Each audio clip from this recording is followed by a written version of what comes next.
तस्वीरों में साफ तौर से देख पा रहे होंगे कि यहाँ पे तमाम महिलाएं और पुरुष बैठे हुए हैं। मैं आपको बता दूं कि ज़मीन विवाद मामले में मुन्नी लाल जी की हत्या हुई है। मौर्य समाज से आते हैं।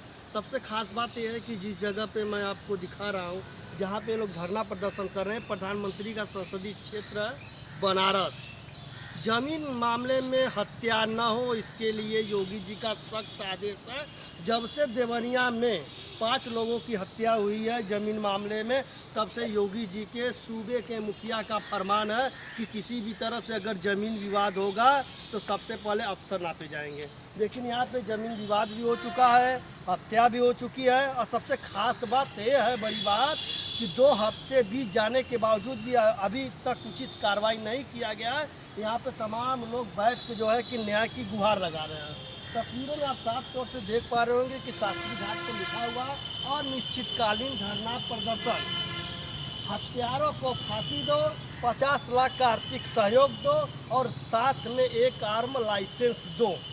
मतलब आज समाज जो है कि इस तरह से पहुंच चुका है कि न्याय पाने के लिए, जिस उत्तर प्रदेश में लोग कहते हैं कि प्रशासन जो है एक्टिव है, अन्याय नहीं होगा, योगी जी चिल्ला चिल्ला कर कहते हैं, बड़ी बड़ी मंचों से कहते हैं, चुनाव में लगातार कहे हैं कि पुलिस प्रशासन एक्टिव है, गरीबों की सुनवाई होगी। ये तमाम एक ही समाज के लोग हैं, मौर्य समाज के लोग हैं यहाँ पे मौजूद। सबसे बड़ी बात यह है कि आज जो है 45 डिग्री का तापमान है। इस तापमान में लोग बैठे हुए हैं। अभी तक प्रशासन ने क्या कार्रवाई किया है, प्रशासन इनसे मिली है कि नहीं मिली है, अब तक यहाँ पे जिम्मेदार पद पर बैठे अधिकारी या नेता इनसे आकर मिले हैं कि नहीं, यहाँ पे कुछ लोगों से बातचीत करते हैं और सारे मामले को विस्तार से जानने का प्रयास करते हैं। जी, अपना परिचय बताइए।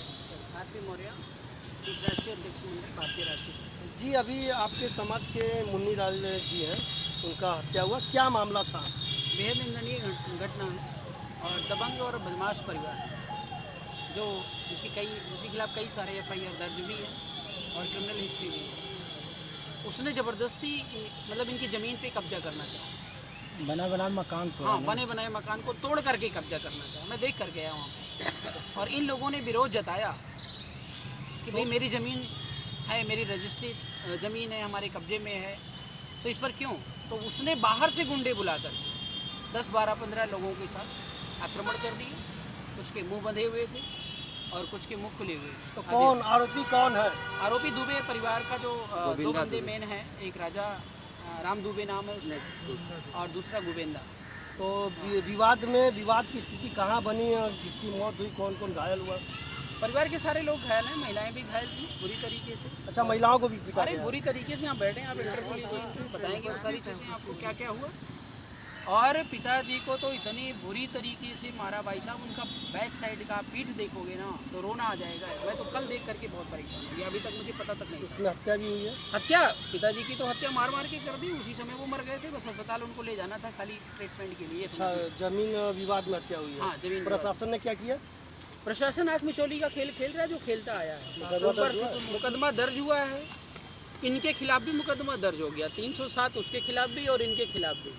मतलब ये देखिए, जो मारने वाला है उसके खिलाफ तो दर्ज करना उनकी नैतिक जिम्मेदारी है, और जो मार खाने वाला है उसके खिलाफ भी, ताकि ये दोनों मामला आगे चल करके डिफ्यूज हो जाए। क्रॉस केस किया गया? क्रॉस केस किया गया है। ये राजनीतिक मतलब एक खेल है पुलिस वालों का। तो इसमें जिम्मेदार, सबसे बड़ा जिम्मेदार कौन माना जाता है? जिम्मेदार सबसे बड़े तो योगी आदित्यनाथ जी हैं, और उसके बाद उनका सिस्टम जो प्रशासन है, जो मतलब क्या कहते हैं, प्रशासन के नाम पे और राम राज के नाम पे, भगवान के नाम पे, श्रद्धा के नाम पे देश को लूट घसोट रहा है, खा रहा है। और ये बताइए कि जब जमीन विवाद में इसके पहले भी तो पुलिस को आप लोगों ने आगाह किया होगा कि कुछ गुंडे माफिया हमारे घर पे कब्जा करें, तरह। हाँ, पुलिस वालों की इन्फॉर्मेशन मिली, लेकिन पुलिस वालों से उसका एक दोस्ताना संबंध था। मतलब एकदम समझ लो मौसेरा भाई, क्योंकि जो ये घटना हुई वो पुलिस वालों के सामने ही हुई। अच्छा, वो मारपीट पुलिस वालों के सामने हुई है? पुलिस वालों के सामने हुई है। ये सबसे बड़ी और निंदनीय चीज़ तो ये है। तो कैसे हो सकती है आप सोचिए, अगर वो लंगोटिया यार नहीं होते तो कैसे मारपीट ये हो जाती। और पुलिस अपने अगर रोल में आ जाए तो हमारे आपकी हिम्मत नहीं होगी उनके सामने बोलने की, लेकिन पुलिस अपना रोल भूल गई। किस गांव का मामला? ये बेनीपुर महेश पट्टी मिर्जापुर और मिर्जापुरा थाना है, बाकी यही वाराणसी का। जी, बताइए क्या आज इतनी बड़ी घटना हो गई है और लोग यहाँ पे सैकड़ों की संख्या में तो यहाँ पे न्याय के लिए बैठे हुए हैं। क्या उम्मीद जगी, कहाँ तक पहुँचे प्रशासन, क्या कार्रवाई करने आई और किसकी जिम्मेदार पद पे बैठे, कौन से नेता के पास, विधायक मंत्री के पास आपकी आवाज़ पहुँची या किस अधिकारी के पास आपकी आवाज़ पहुँची है? अभी तक सारे लोग सो रहे हैं, न यहाँ के कमिश्नर के पास कोई आवाज़ गई, न डीएम साहब के पास कोई आवाज़ गई, न यहाँ प्रशासनिक महोदय के पास कोई आवाज़ गई। यहाँ के कमिश्नर साहब बहरे हो चुके हैं, मीडिया वाले आवत हैं, और डीएम साहब गूंगे हो चुके हैं, यही है और यहाँ का प्रशासन अंधा हो चुका है। अनिल मौर्य आए हैं। फिर भी हम अपने धरने को रोकेंगे नहीं। हम अपनी सरकार से, वर्तमान सरकार बाबा योगी जी से आग्रह करेंगे कि आपने जो कहा है उसे पूरा करिए। आपके कहने के अनुसार ही हम चल रहे हैं और हमारे शोकाकुल परिवार को एक जो उनका मांग है उन मांगों को पूरा करें और आगे आने वाले भविष्य में ऐसी कोई अप्रिय घटना न होने पाए।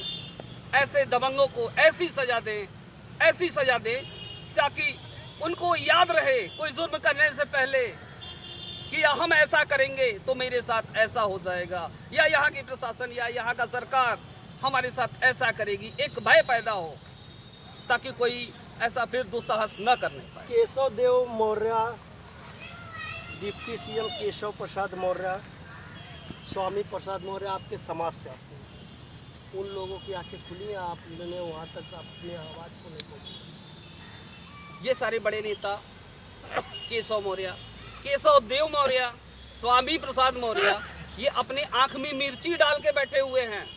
इनको अभी तक इनका आंख खुला नहीं है और इनके कान में जूं चला गया है, इसलिए सुनाई भी नहीं दे रहा। उनके समाज के लोग, यहाँ माँ बहनें बेटियां यहाँ बैठी हुई हैं, इस तपती हुई धूप में उनको दिख नहीं रहा है। तो इसलिए मैं उनसे क्या गुहार लगाऊं, वो अपना बचा लें, वो अपने आप को एसी में छिपा लें, वही बहुत है। अनिश्चितकालीन धरना आप लोग कल से बैठे हुए हैं? जी जी, परसों से बैठे हुए हैं, तो अभी तक प्रशासन आया? प्रशासन नहीं आया अभी तक। आएगा भी कैसे जब प्रशासन अंधी हो चुकी है। एक मृत परिवार के परिवार सदस्य जो मर चुके हैं उनके नाम से भी प्रशासन ने एफआईआर दर्ज किया है, तो वो कैसे आ सकती है?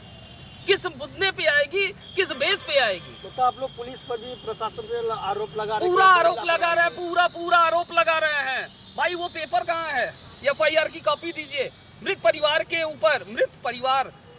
ऊपर जो उन्होंने मुकदमा किया, चलो वो ठीक है, मान लिया कि आपने मुकदमा किया, मारपीट दोनों पक्षों से हुई, लेकिन जो उस नाम में जो मृत है, पहले से मृत है, 2, 4, 5 साल पहले भी है, उनको जो था भी नहीं, वो परदेश है, उसके बाद भी उसके नाम से आपने मुकदमा दर्ज किया है। क्या आपने वहाँ पैमाइश किया, वहाँ पे देखा? कुछ नहीं। आप वहाँ गए, जानकारी लिए, गांव समाज से पूछे या उस आदमी से मुलाकात की? उसको बिना जानकारी के केवल टेबल पे बैठ के, क्योंकि प्रशासन को तो दिख नहीं रहा है, वो अंधा हो चुका है, तो केवल कलम चलाता गया और लिखता चला गया और अपना फरमान सुना दिया। जिस तरह से यहाँ पे पीड़ित आरोप लगा रहे हैं कि जो नहीं है उन पर भी मुकदमा दर्ज किया गया। पुलिस की बहुत बड़ी लापरवाही है, उस लापरवाही से अंजाम बहुत भयानक हो सकते हैं। अभी आइए, यहाँ पे कुछ महिलाएं भी घटना इतना भयानक हो रहा था, आखिरकार ये महिलाएं यहाँ पे क्या होती हैं, किनके सामने घटना हुआ है? आपने जब वहाँ पे लड़ाई हुई, 12 तारीख का मामला है, तो उस वक्त आप हाँ, इनका हाथ कैसे टूटा है? हम लोग उनको गए थे, हम लोग बचाने गए थे, उनको भी मारे। अच्छा, जो आपको से मारपीट किए हैं, उनके घर से आपके घर की दूरी कितनी थी? लगवा सामने है। मारने वाले उनके घर के थे कि बाहर से बुलाए गए थे? बाहर से बुलाए गए थे। क्या नाम है आपका? आशा मौर्य। आप कौन है? मैं उनके बहू हूँ बड़ी। अच्छा, आप बहू हैं। हाँ। आपके ससुर का मतलब हत्या हाँ, हुआ मेरे है? ससुर हत्या हुआ है। अच्छा, तो उस वक्त जब मार और पीट उठ हुआ तो पुलिस आई थी? पुलिस के सामने हुआ था, पुलिस खड़ी थी, उसके सामने मारे थे। अच्छा, मतलब जब पुलिस मौजूद थी उस समय मारपीट हुई, उसी हाँ, समय इनकी हत्या हो गई? हाँ, उसी समय हत्या हुआ, पुलिस के सामने मारे हुए। अच्छा, अब पुलिस ने तत्परता दिखाते हुए आप